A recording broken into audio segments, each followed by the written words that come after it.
الحمد لولیہ والصلاۃ علی نبیہ وعلی آلہ واصحابہ المتأدبین بآدابہ اما بعد فاعوذ باللہ من الشیطان الرجیم بسم اللہ الرحمن الرحیم وللہ العزۃ ولرسولہ وللمؤمنین صدق اللہ العلی العظیم وصدق رسولہ النبی الامین الکریم ونحن على ذلك لمن الشاهدين والشاكرين والحمد لله رب العالمين.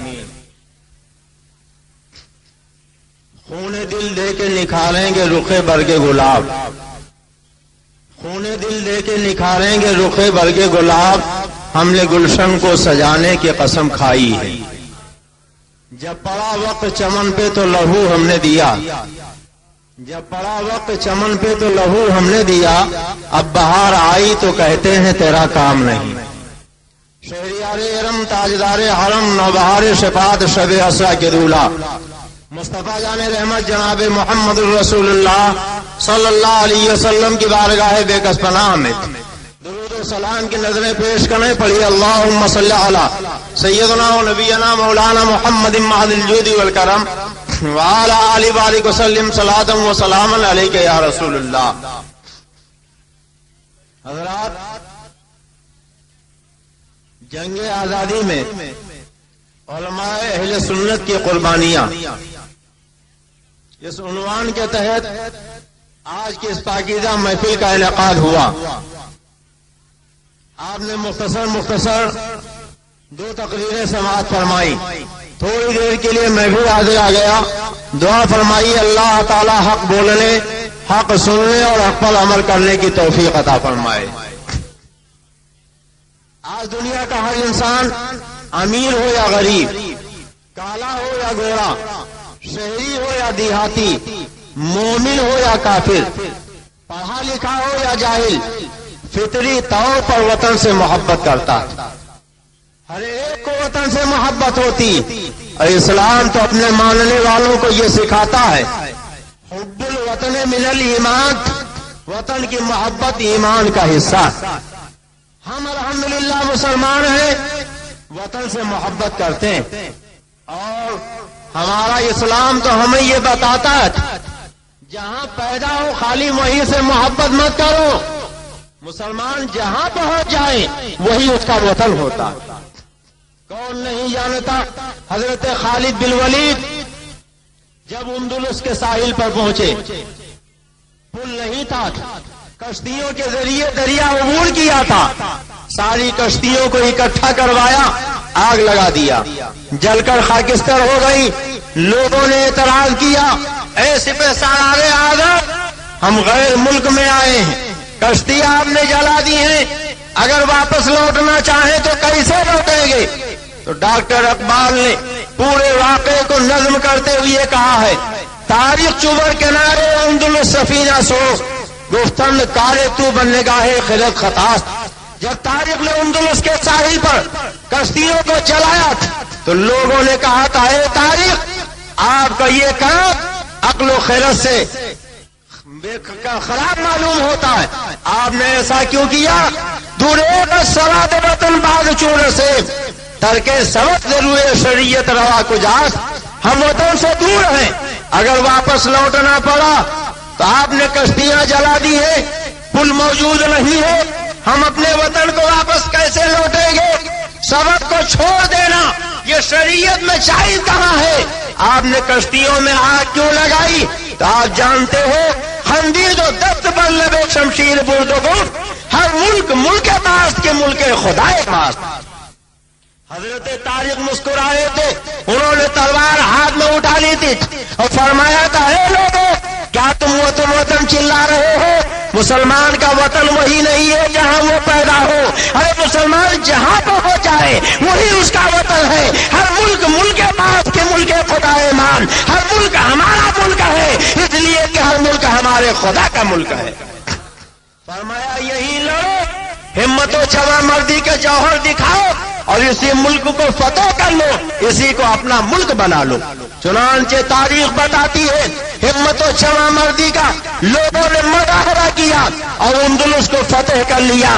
میں بتانا یہ چاہتا ہوں کہ مسلمان جس ملک میں پہنچ جائیں اس ملک کو اپنا ملک تصور کرتا ہے، تو پھر جس ملک میں مسلمان پیدا ہو، جہاں پلے بڑے پروان چڑھیں، پھر اس کا وہ بے وفا کیسے ہو سکتا ہے؟ اس سے وہ غداری کیسے کر سکتا ہے؟ مسلمان تو اپنے ملک کا وفادار ہوتا ہے، مگر ہمیں کہنے دیجیے وہی مسلمان ملک کا وفادار ہوگا جو اپنے خدا کا وفادار ہوگا، اپنے نبی کا وفادار ہوگا، اپنے بزرگوں کا وفادار ہوگا، اور جو خدا کا غدار ہو، خدا کے مصطفیٰ کا غدار ہو، ولیوں کا غدار ہو، وہ ملک کا وفادار ہو ہی نہیں سکتا۔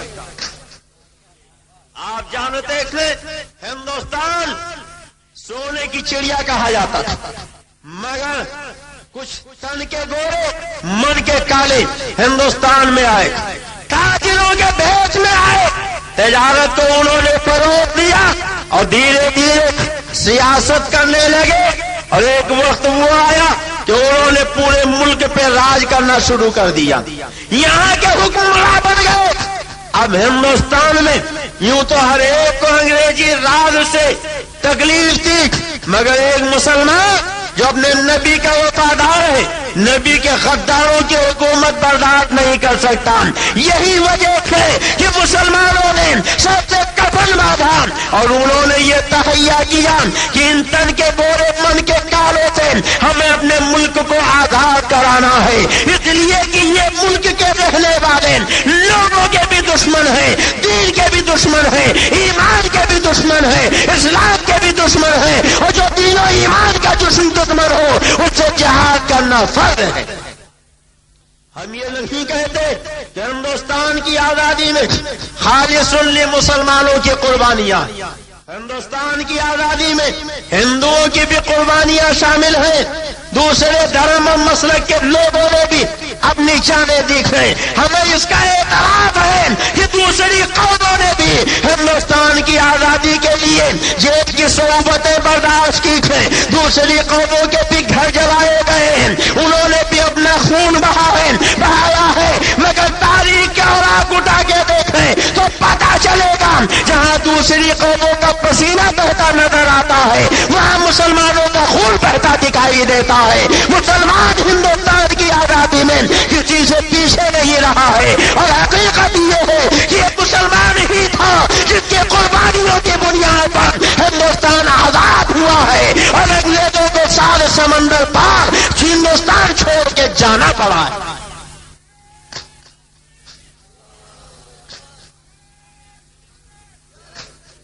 جب ملک کا آزاد کرنا تھا تب تو ہم نے جیل کی صعوبتیں برداشت کی، کالا پانی کا سزا ہم نے کھیلا، ہم نے گولیاں کھائی، قتل و خونریزی میں ہم نے اپنے لہو کا ایک ایک قطرہ بہایا، اور جب ملک آزاد ہو گیا تب آج کہا جاتا ہے یہ مسلمان ملک کے غدار ہیں، ISI کے ایجنٹ ہیں، یہ دیش دروہی ہیں، اور یہ شرپسند ہیں۔ اسی لیے میں نے کہا جب پڑا وقت لہو، جب پڑا وقت چمن پہ تو لہو ہم نے دیا، جب پڑا وقت چمن پہ تو لہو ہم نے دیا۔ اب بہار آئی تو کہتے ہیں تیرا کام نہیں۔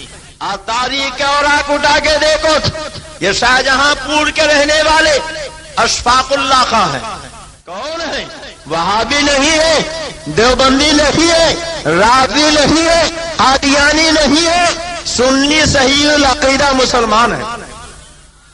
جب انہوں نے دیکھا کہ تن کے گورے مل کے کالے ہمارے ملک پہ غاصبانہ قابض ہو رہے ہیں، تو ابھی نوجوانی کا زمانہ تھا، طالب علمی کا دور تھا، دل میں جذبہ جہاد پیدا ہوا، ملک آزاد کرانے کے لیے پنڈت رام پرساد بسمل کے ساتھ شانہ بشانہ میدان جہاد میں اتر پڑے، اور تاریخ بتاتی ہے کہ اشفاق اللہ خان نے جدوجہد کی۔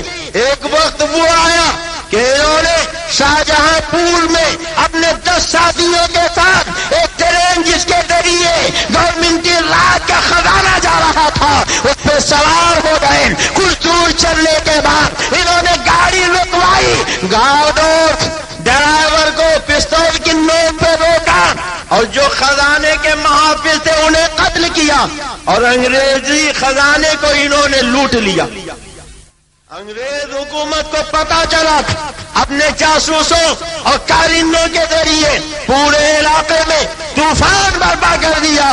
جن لوگوں نے انگریزی خزانہ لوٹا ہے انہیں گرفتار کیا جائے. تاریخ جہاد بتاتی تھے کل 10 آدمی تھے جنہوں نے انگریزی خزانہ لوٹا تھا، مگر تقریباً 45 آدمیوں کو گرفتار کیا گیا.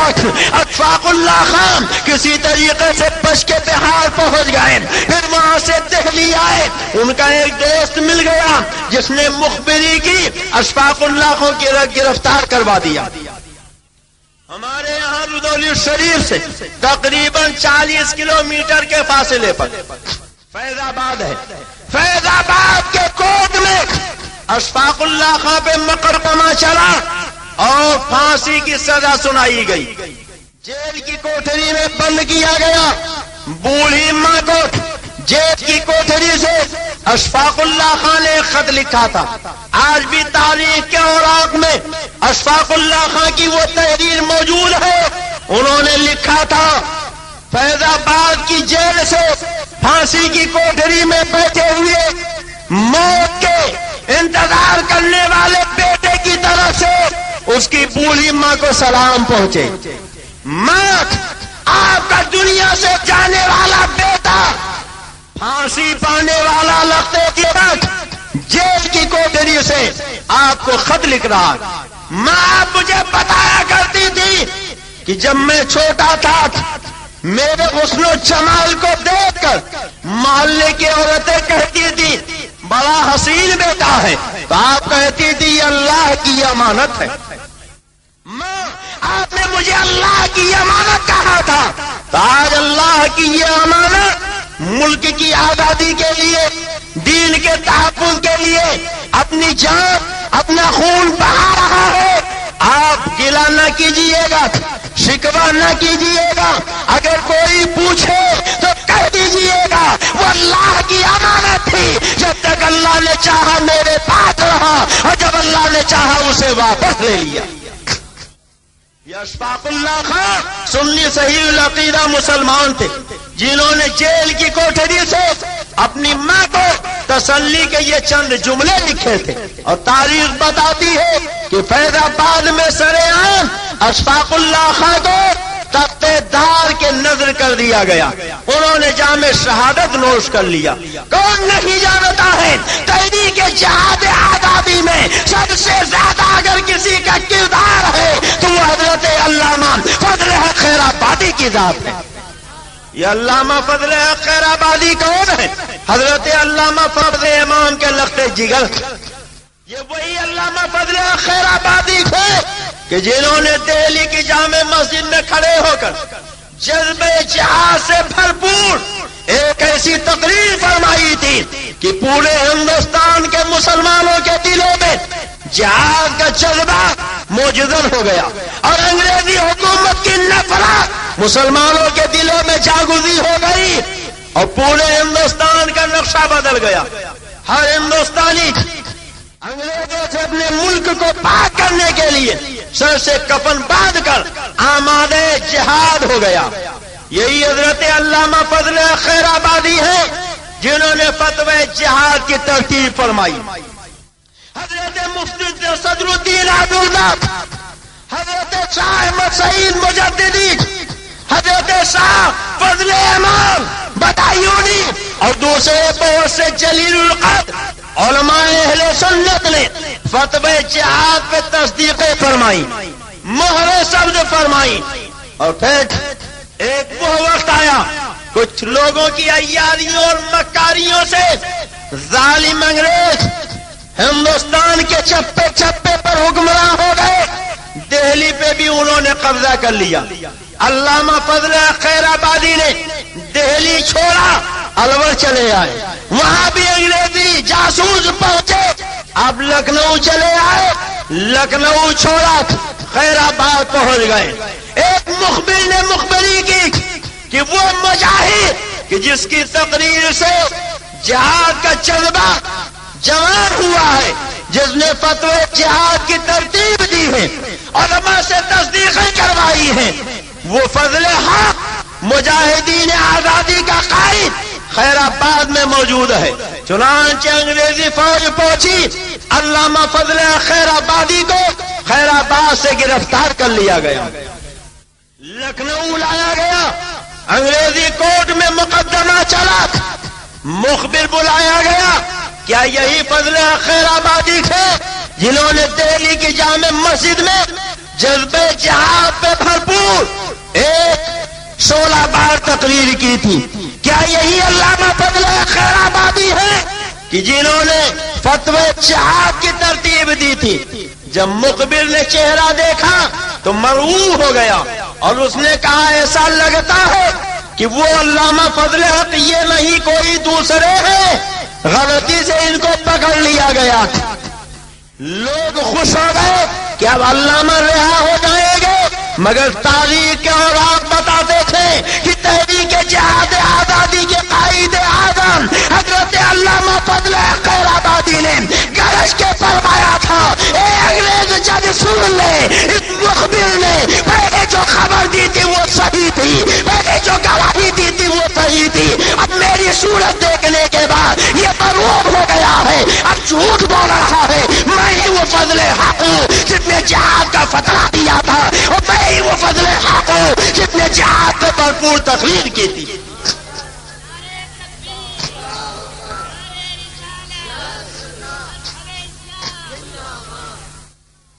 تاریخ اٹھا کے دیکھو، انگریز جج نے 3 مرتبہ ٹوکا، مولانا آپ کیا کہہ رہے ہیں؟ جب گواہ اپنی گواہی بدل رہا ہے تو آپ بلا وجہ کیوں اپنے سر یہ مصیبت مول لے رہے ہیں؟ کیا آپ کو نہیں معلوم آپ کے اقرار پہ آپ کو سزا ہوگی، پھانسی دی جائے گی، آپ کی زندگی برباد ہو جائے گی؟ علامہ نے فرمایا سنو، یہ فضل حق ہے، حق کے لیے لہو گئے کہ قطرہ بہا دے گا، مگر ناک سے صلح کبھی نہیں کر سکتا ہے. جو میرا کل بیان تھا وہی آج بیان ہے، وہی زندگی کے آخری سانس تک بیان رہے گا. انگریز جج نے حکم سنایا ان کی ساری جائیداد ضبط کر لی جائے اور انہیں جزیرے انڈمان کالا پانی بھیج دیا جائے. جزیرے انڈمان کالا پانی بھیج دیا گیا.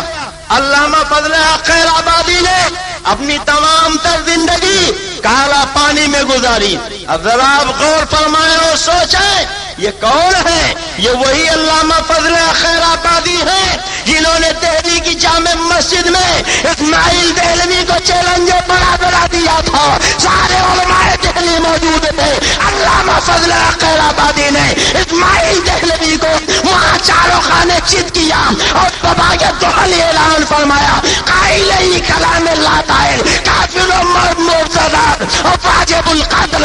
فرمایا یہ تقویۃ الایمان لکھنے والا اسماعیل دہلوی کافر و مرتد ہے اور واجب القتل ہے. یہ سنی عالم تھے جنہوں نے اسماعیل دہلوی کے خلاف کتاب لکھی، اسماعیل دہلوی کے کفر کا فتویٰ دیا.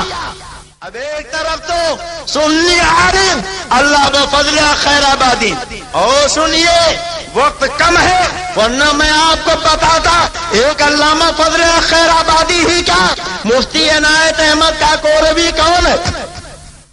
حضرت مولانا رضا علی خان جو اعلیٰ حضرت سرکار کے دادا ہے، انگریز حکومت کے خلاف مجاہدین کو ساز و سامان دیتے تھے، ان کے لیے جہاد کا انتظام کرتے تھے، جس کی بنیاد پر انگریزوں نے رامپور کی ساری جائیداد اعلیٰ حضرت کے دادا کی ہڑپ کروا لیا.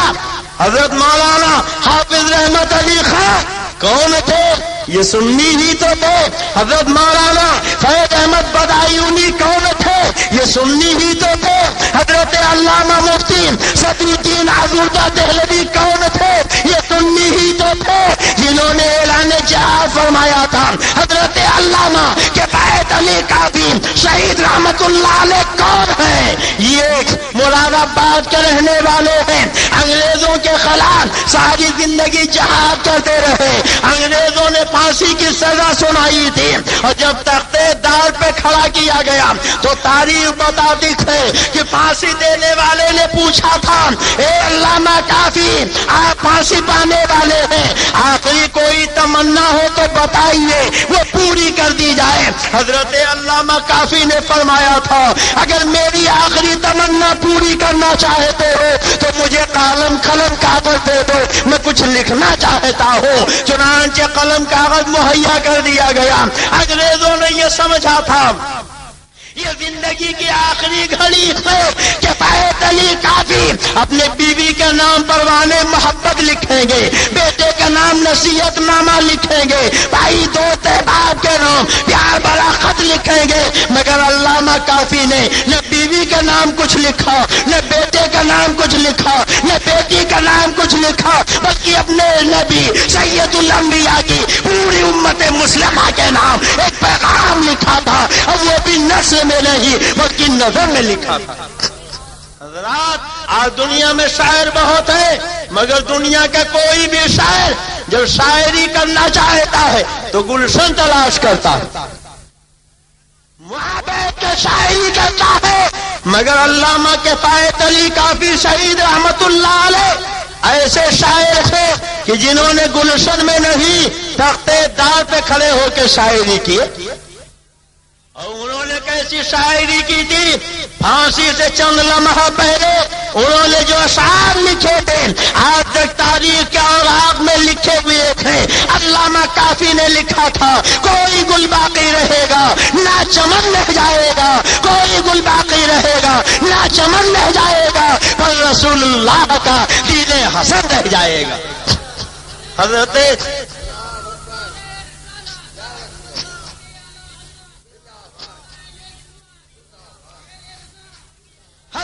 علامہ کافی کہتے تھے ہم سفیر و باغ میں ہیں کوئی دم کے چہچہے، ہم سفیر و باغ میں ہیں کوئی دم کے چہچہے، بلبلیں اڑ جائیں گی سونا کفن رہ جائے گا، بلبلیں اڑ جائیں گی سونا چمن رہ جائے گا۔ اور پھانسی کے تختے سے پوری قوم کو انہوں نے پیغام دیا تھا اطلس و کم خواب کی پوشاک پر نازا نہ ہو، اطلس و کم خواب کی پوشاک پر نازا نہ ہو، باد مردن جسم پر خالی کفن رہ جائے گا، باد مردن جسم پر خالی کفن رہ جائے گا۔ اور عقیدے کا شعر سنو، علامہ کافی نے پھانسی کا پنڈا گلے میں ڈال کر عقیدہ دنیا والوں کو بتا دیا تھا کہ دنیا والوں سنو، جو پڑھے گا صاحب لولاک کے اوپر درود، جو پڑھے گا صاحب لولاک کے اوپر درود، آگ سے محفوظ اس کا تن بدن رہ جائے گا۔ اور آخری شعر سنو، انہوں نے لکھا تھا سب پناہ ہو جائیں گے کافی وہ لیکن حشر تک، سب پناہ ہو جائیں گے کافی وہ لیکن حشر تک، نام پاک مصطفیٰ وہ پنجتن رہ جائے گا، نام پاک مصطفیٰ وہ پنجتن رہ جائے گا۔ اب مالک گاؤں کے غیور مسلمانوں بولو کیا یہ کسی وہابی کی تحریر ہو سکتی؟ بولو کیا کوئی دیوبندی لکھ سکتا ہے؟ تاریخ اٹھا کے دیکھو، یہ علماء اہل سنت ہے جو تحریک آزادی کے مجاہدین قائدین ہیں، جنہوں نے آزادی کے لیے سر سے کفن باندھا، میدان عمل میں اترے، جائیدادیں لوٹ لی گئی، گھر جلا دیے گئے، اولادیں قتل کر دی گئی، جیل کی صعوبتیں جھیلی، پھانسی کا تختہ سامنے کیا گیا، تختے دار پہ کھڑے ہو کر پھانسی کا پنڈا پہنا، اور انہوں نے یہ اعلان کر دیا خونے دل دے کے نکھارے گے رخے برگے گلاب، خونے دل دے کے نکھارے گے رخے برگے گلاب، ہم نے گلشن کو سجانے کی قسم کھائی۔ ایک طرف تو یہ علماء اہل سنت ہیں اور دوسری طرف علماء دیوبند۔ آپ اجازت دو تو یہ نورانی چہرے آپ نے ایک جھلک دیکھ لی، اب اگر اجازت دیجئے تو ان کی مکروہ صورتیں بھی دکھا دوں۔ بولیے دکھا دوں، دیکھنا چاہتے؟ سن لو، میں آئینہ ہوں، دکھاؤں گا داغ چہرے کے، میں آئینہ ہوں، دکھاؤں گا داغ چہرے کے، جسے خراب لگے سامنے سے ہٹ جائے، جسے خراب لگے سامنے سے ہٹ جائے۔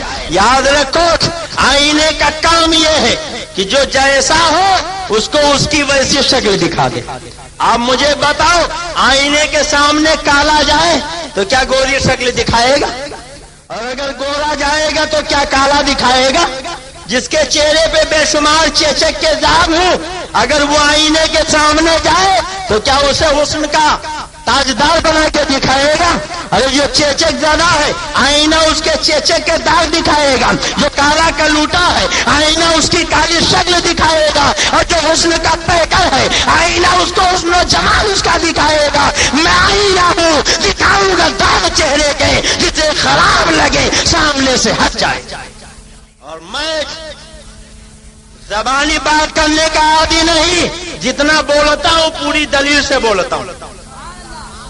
آپ نے سنا ہوگا اب تک یہی ڈھنڈورا پیٹا جاتا رہا کہ مولانا اسماعیل شہید، مولانا قاسم نانوتوی اور سید احمد شہید، خدا کی قسم سید احمد رائے بریلوی اور اسماعیل دہلوی کے ساتھ شہید کا لفظ تہمت ہے، یہ قطار شہید نہیں۔ اعلی حضرت نے فرمایا وہ جسے وہابیہ نے دیا لقب شہید و نبیل کا، وہ شہید لیلی نجد تھا، وہ نبی تیرے خیال۔ آپ نے اب تک یہی سنا ہوگا جمعیت العلماء والے کہتے رہے اسماعیل دہلوی مجاہد آزادی ہے، قاسم نانوتوی مجاہد آزادی ہے، سید احمد رائے بریلوی مجاہد آزادی ہے، مگر یہ کتاب ہے ارواح ثلاثہ۔ کون سی کتاب ہے؟ غور سے بولیے۔ ایک بات بتائیے، کتاب چھاپی جاتی پڑھنے کے لیے کہ چھپانے کے لیے؟ زور سے بولیے۔ ہم اگر 4 گھنٹے بولے کہتے ہیں بڑی اچھی تقریر، اور اگر 4 مرتبہ ان کا نام لیں تو کہتے ہیں بڑا فسادی تھا۔ تقریر کرتا ہمارے مولانا کے نام لینے کی کیا ضرورت؟ ہمارے مولانا کی کتاب دکھانے کی کیا ضرورت؟ ارے ان سے کہو اگر چھپانا تھا تو چھپایا کیوں؟ اور جب چھپا دیا تو بیچا کیوں؟ اور جب تم نے بیچ دیا ہم نے خرید لیا، ہم سنا رہے تو تمہارے پیٹ میں ایٹھن کیوں ہوتی ہے؟ تمہیں تو خوش ہونا چاہیے، علماء نے مفتی اعظم کے پاس ہونا چاہیے، جماعت رضائے مصطفیٰ کے ارکان کے پاس آنا چاہیے، سنی دعوت اسلامی کے مبلغین کے پاس آنا چاہیے، اور کہنا چاہیے کہ صاحب مائک کا خرچہ ہم سے لے لو، روشنی کا خرچہ ہم سے لے لو، مولانا کا نذرانہ ہم سے لے لو، اس لیے کہ جلسہ تم نے کیا ہے، عالم تم نے بلایا ہے، اعلان تم نے کیا ہے، کتاب ہمارے سنائی گئی ہے، ہلکی لگی نہ پھٹ کے لیے رنگ چوکھا آ گیا، مگر ہمیں کہنے بھی دیے، ہم 4 گھنٹہ بولے، بڑی اچھی تقریر، کتاب دکھا دے تو بڑے فسادی ہو گئے، بڑی خراب تقریر ہو گئی، پتا چلا فساد ہماری تقریر میں نہیں تمہارے نام میں ہے، فساد ہمارے بیان میں نہیں تمہاری کتاب میں ہے۔ تو جب تمہارے کتاب میں فساد ہے کتاب جلا دو اور ان عقیدوں سے توبہ کر لو، ہم تمہیں گلے سے لگا لیں گے۔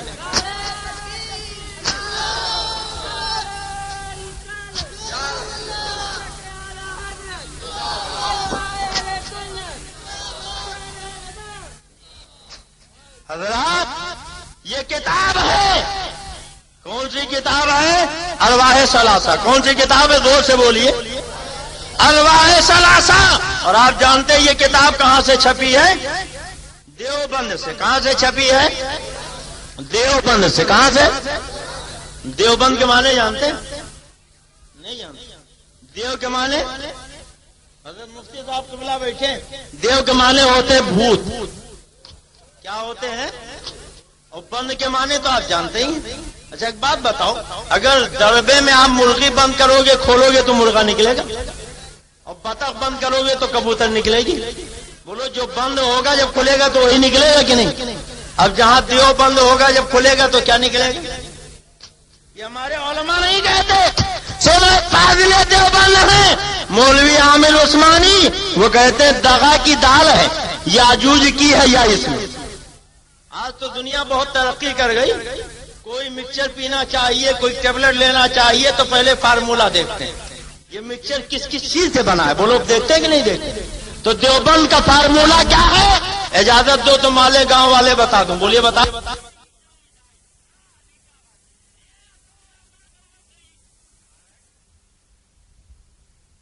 دیوبند کی زبان ہے، بریلی کی زبان نہیں. مولوی عامر عثمانی دیوبند کا فارمولہ بتاتے ہیں، کہتے ہیں دغا کی دار ہے، یاجوج کی ہے یہ اس میں، وطن فروختی کی واو بدی کی بے اس میں، جو اس کے نون میں نارے جہیم غلطہ ہے، تو اس کے دال میں دہقانیت نمایاں ہے. ملے یہاں تو بیچارہ دیوبند بنا، برے خمیر سے یہ شہر ناپسند بنا. کہتے ہیں دغا کی ڈھال، یاجوج کی یہ، وطن فروشی کی واو. کہتے ہیں یہ سب علماء دیوبند مجاہدین آزادی. اور فاضل دیوبند کیا کہتے ہیں؟ یہ آزادی کے مجاہد نہیں، وطن فروش. اب ہمیں نہ کہو تمہارا فاضل تمہارے مدرسے کا کہہ رہا کہ یہ سب وطن فروش ہیں. دغا کی دار، یاجوج کی ایک، وطن فروشی کی بات، بدی کی بے، اور نالے جہین کا نون، اور تحقانیت کی دار. جب اتنی جڑی بوٹیوں کو اکٹھا کیا گیا تب جا کے دیوبند بنا. تو یہ اسی دیوبند کی چھپی ہوئی کتاب ہے، اور لکھنے والے حضرت مولانا اشرف علی تھانوی صاحب اس کتاب کے لکھنے والے. صفحہ اس کا 160. کون سا صفحہ ہے؟ بولیے کون سا صفحہ ہے؟ 160. اب دیکھیے اس میں لکھا ہے، سید صاحب نے پہلا جہاد سید احمد رائے بریلوی یار محمد خان حاکم یاغستان سے کیا تھا. اب بولو یار محمد خان کسی انگریز کا نام ہوگا؟ بولیے، ارے زور سے بولیے، زور سے بولیے. صبر کر پاؤں رکھنا، میں قدے میں شیخ جی صاحب. صبر کر پاؤں رکھنا، میں قدے میں شیخ جی صاحب. یہاں پگڑی اچھلتی ہے، اسے میں خانہ کہتے ہیں. تم کہتے ہو یہ مجاہدین آزادی تھے، ہندوستان کی آزادی کے لیے انگریزوں سے لڑے. مگر یہ تھانوی جی کیا لکھ رہے ہیں؟ دیوبند کیا کہہ رہا ہے کہ سید احمد رائے بریلوی نے انگریز سے نہیں، یار محمد حاکم افغانستان سے جہاد کیا. بولو کس سے کیا؟ زور سے بولو. اب بولو مسلمان سے لڑنا جہاد ہوگا؟ بولیے جہاد ہوگا. اور جب مسلمان سے کوئی لڑے اور اس کے ہاتھ مارا جائے تو وہ شہید ہوگا کہ قتیل ہوگا؟ بولو کیا ہوگا؟ قتیل ہوگا. کتنی بڑی تہمت ہے. اور سنو، اسی میں کہتے تھے پھر کچھ عرصہ کے بعد کالک سنگھ کسر رنجیت والی لاہور سے لڑائی ہوئی جس میں بہت سے مجاہدین مارے گئے. حضرت مولوی محمد اسماعیل صاحب اور مولوی محمد حسن صاحب بھی وہی شہید ہوئے. یعنی کہتے ہیں یار محمد سے لڑے اور ایک سکھ سے لڑے. اب بتاؤ جو یار محمد سے لڑا ہو اور سکھ سے لڑا ہو اگر مارا جائے تو وہ مجاہد آزادی کیسے ہو جائے گا؟ اگر مجاہد آزادی کہنا ہے تو پہلے اربعہ ثلاثہ میں آگ لگاؤ، دیوبند کی اس کتاب کو جلاؤ اور یہ اعلان کرو ہم اس کتاب کو نہیں مانتے تھے. تب اس کے بعد کہنا کہ ہمارے مولانا مجاہد آزادی ہے. قیامت آ جائے گی مگر اس کتاب میں آگ نہیں لگا سکتے. یہ تھانوی جی کی کتاب ہے، دیوبند کی کتاب ہے جو یہ اعلان کر رہی ہے کہ ان لوگوں نے انگریزوں سے نہیں بلکہ مسلمانوں سے لڑائی کی. اور کس لیے لڑائی کی؟ اگر اجازت دیجیے تو وہ بھید بھی کھول دو. بولیے کھول دو. سننا چاہتے تھے. یہی کتاب ہے صفحہ 161. کون سا صفحہ ہے؟ 161. کہتے ہیں تیسرے ایک شخص نے بیان کیا کہ سید صاحب کو ڈھونڈتے ڈھونڈتے ہم ایک گاؤں میں ایک جگہ اترے. وہاں دریافت کرنے سے معلوم ہوا کہ یہ قبر جو ڈھئی ہوئی تازہ پڑی ہے اس کو سید صاحب ابھی ڈھوا کر گئے ہیں. کہتے سرحد کے قریب ہم جب سید صاحب کو ڈھونڈتے ڈھونڈتے گئے تو وہاں دیکھا کہ کچھ تازہ قبریں کھدی پڑی. ہم نے پوچھا یہ قبریں کیوں کھدی ہوئی ہیں؟ تو کہا یہ سید احمد رائے بریلوی تھے جنہوں نے یہ قبریں کھدوائی ہیں.